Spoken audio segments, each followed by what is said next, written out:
evening. So I wanted to connect this evening under a beautiful tree, and the sky is blue, and it's not raining, so it feels good to say hi. And this evening I wanted to actually share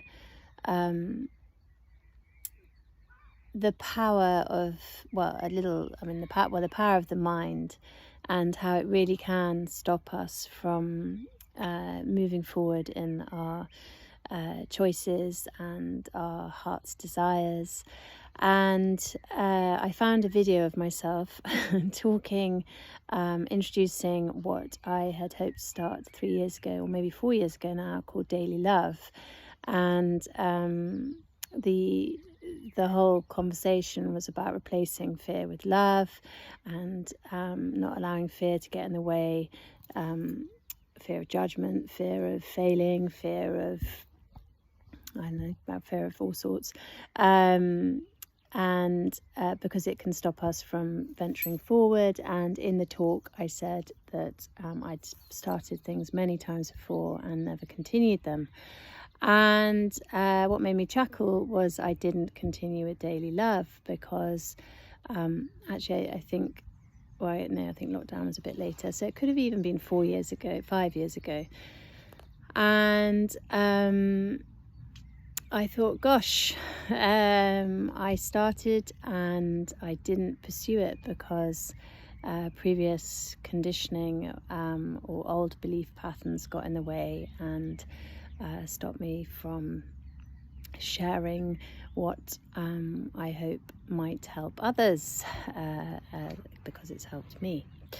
So here I am, and it's not called Daily Love anymore, and I hope that I will share this, and I will continue and pursue with some podcasts with a girlfriend of mine who is a functional medicine practitioner. And it's a journey in being, and it's alongside the horses, and it's evolved from yoga, meditation, relaxation, and personal experience, and things that I've learned along the way and been taught along the way. And there's so many beautiful, wonderful people out there sharing great teachings and sharing their experiences. So the moment we start to embrace the journey of being and healing and realigning with our heart's desire,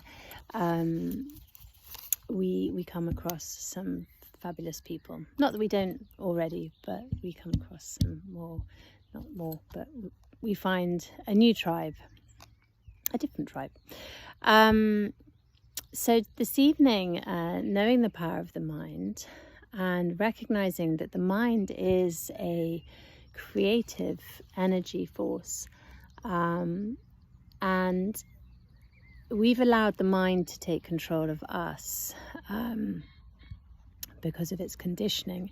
But actually, when we start to become conscious and aware of what's going on in our mind, and recognizing that the thoughts we're having aren't really what we feel or what we think, they're just so deeply conditioned from old experiences or belief patterns or things that have happened to us, that we live our life from that. So our life doesn't necessarily progress as much as we would hope it would, or we don't seem to be able to create as much as we would like to. But the moment, and that's purely because we live most of our day, 95% of our day, from our subconscious mind, which is our program mind. And this happens between the ages of 0 and 7, when we're in a sort of hypnotic state, and everything we're watching and observing, we just absorb. And we can, and in that time, we can sort of embed the beliefs that aren't true, such as I'm not loved, I'm not enough, I don't feel safe, no one hears me, I'm not worthy. And and then this can have a impact on us for the rest of our life. But the moment we are aware, we can change that. And so if we recognize that we live in our conscious state for only about 5% of the day, we might be like, okay, let's increase it. So maybe we even increase it so it's the other way around. 95% of the day in our creative mind and 5% in our program mind. And we can change a habit, and we can change a belief pattern, and we can dissolve a belief pattern completely the moment we become aware. The moment we face and see anything and welcome it in, however uncomfortable, we give it the opportunity to move, because ultimately everything is energy, and energy just wants to move. So a belief is a repetitive thought, and a thought is energy. So that is the good news. And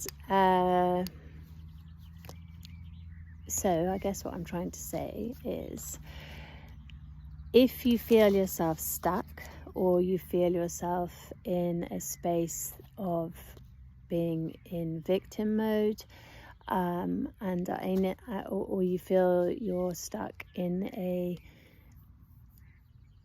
space where your belief patterns have really taken over, know that you have the choice to change. You really do. And you have the choice to take responsibility, and you have the choice to choose a different path, choose different words, create a different dream. And the moment we recognize this, we take control of our mind.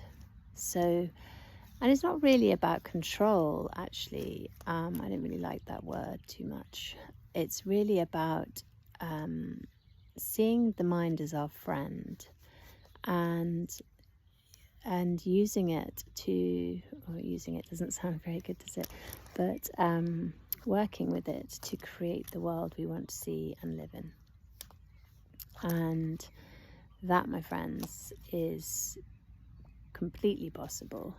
And the moment we see the mind as a creative force, we enrich our world with possibility, opportunity, and potential. So I'll do some little videos with tools on how to change our belief patterns and to rewire the system. It's not hours and hours and hours and hours of talking. That's good too, but we don't need to do that. We simply need to welcome it in, face it, feel it, free it. All right, take care. And yeah, all right, take care. What I wanted to say just then was, I nabbed that off a wonderful teacher, but I forget her name. So but I just think it's such an excellent way to see an emotion or something that feels stuck. Face it, feel it, free it. I'll try and remember her name so I can credit it. Okay, take care. Bye.